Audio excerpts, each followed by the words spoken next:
رساله للناس اللي غادي يخرجوا لا روتريت. الغوتريتي عندنا من تيخرج يا اما تيخرج جوج الحوايج، يا اما تيخرج للتماره والمشاكل ديال العائله وحتى المشاكل اللي كتخص الماديات ديال العائله، ويا اما تيخرج للماكله والنعاس وقله الحركه. الا خرج الاولى غترجع عليه بمشاكل نفسيه والحاجه اللي غادا تضر حتى الصحه الجسديه ديالو. اما الا عطاه الماكله والنعاس غادي تزاد في الوزن ديالو، والحاجه اللي غادا تخليه يكون عرضه لامراض مزمنه بحال الضغط، بحال السكري، بحال الكوليسترول، امراض القلب والشرايين. لهذا الروتريتي تيخصو ينظم الوقت ديالو. انت خارج لا روتريت لقيتي الصحه ديالك، خصك تمارس انشطه جديده.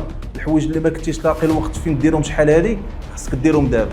بغيتي تسافر خصك تسافر، بغيتي دير شي اكتيفيتي جديده ديال الحفظ ديال القران، تعلم شي لغه، تبدا شي برنامج، تكتب شي كتاب. يعني هذا هو الوقت فين خصك تلبي هذيك الرغبه ويبقى عندك داك التواصل الاجتماعي باش تحافظ على النفسيه ديالك. اما انك تمشي تسد على راسك وتبقى تاكل وتشرب وتنعس وتكون عرضه للامراض، اللهم خدم واحد العدد ديال الساعات اللي تكون معينه، مثلا نص نهار تنمشي تنبارطاجي ليكسبيريونس ديالي مع الشباب، تندير واحد لي طاش اللي ما يقدروش يديروهم هما، والحاجه اللي تتخليني ناشط في دماغي ووقايه من الامراض ديال الشيخوخه كالزهايمر وبزاف ديال الامراض الاخرى. لهذا لا روتريت تتبغيك تحط واحد البرنامج اللي يرجع لك بالفائده وعلى الاهل ديالك، لا على المستوى النفسي، لا على المستوى الجسدي، ولا على المستوى المادي، وكتبقى الصحه ديالك هي السلاح ديالك من بعد لا روتريت.